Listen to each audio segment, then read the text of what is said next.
What's going on, mighty fam? Today we're doing it the Tyrant way. I was sent some accessories to review by Tyrant CNC. Thanks to you guys. Without your support, I wouldn't be getting these affiliations with these companies, and luckily there's some pretty good companies to have affiliations with. But they don't have too much content with the VP9, and this is one that I kind of wanted to fancy a little bit. So I got the extended mag, the magwell, the extended mag release, and the slide cover. This gun is clear, okay? I'm not pointing a loaded gun at myself, but let's take a look.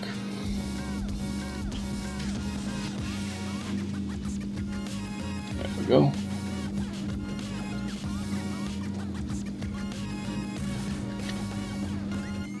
So I didn't want to get a color that was too flashy, red, gold, blue. I just wanted a color to give it a nice kind of blend and offset, and I think the gray was the perfect option. Looks really nice. It's clean. It's minimalistic. It's not like it's jumping out at you. It's just a nice offset style look to it, and I love this gun. You know, HK is one that has never, ever failed me. I have the USP Compact, I have the VP9, and I have the VP9 SK. I have never had a malfunction or a failure through any of them, and I'm a big fan of H&K.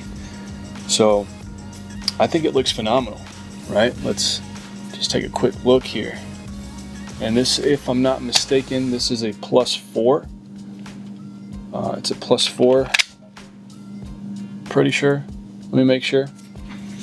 Nope, it's a +5.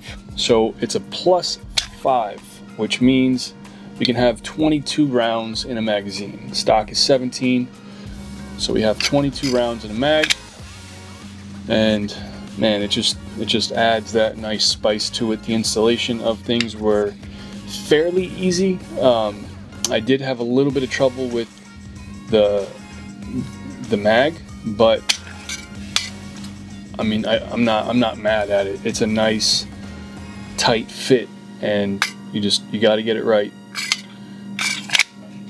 But other than that, it was fairly easy to do. I mean, just normal process, and you know, it was done within what, 30 minutes. I did everything, I think, and I wasn't even, you know, I was failing at things, so doesn't take long. Now the slide cover. The slide cover is a little bit different from your factory slide cover.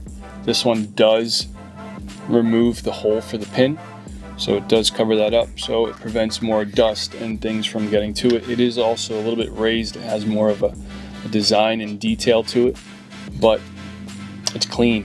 It's clean. I didn't really care to see if my firing pin was forwards or backwards. I mean, you have an indicator right here to know if there's a round in the chamber, and you know, this is just a clean look, and like I said, it prevents the dust from getting in, which is a good thing. Now the mag release. The mag release, I didn't notice it being that much more extended than the stock, but nonetheless, it's that nice clean little detail that it adds right onto the gun, and it's the little things, you know, it's the simple details that make the big difference as far as aesthetics goes, and I'm really happy with the way that this came out. All right, so the magwell. The magwell pretty much speaks for itself, right? It's nice and flared out. There's no movement in it like there are with some other ones. This one is nice and snug on there, and it just gives you that finish on that purchase. Real nice, just perfect tension. I like the ergonomics of the H&K. Some people don't like the fact that it has your finger slots. And again, Glock's made them on different gens. That's why they have options, right?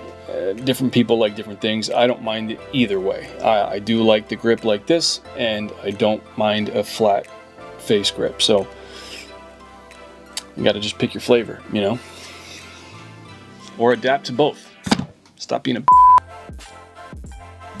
And one of the things that I like about the extended mag is it adds that extra weight. So It drops faster, it drops easier, and I love loading mags with extensions. I mean, just the fact that you can quickly, easily load that thing in, lock it in, and you're done, versus one that it's almost sitting flush and you have to give it that extra tap to make sure that, you know, it's locked in. With this, you know it's locked in.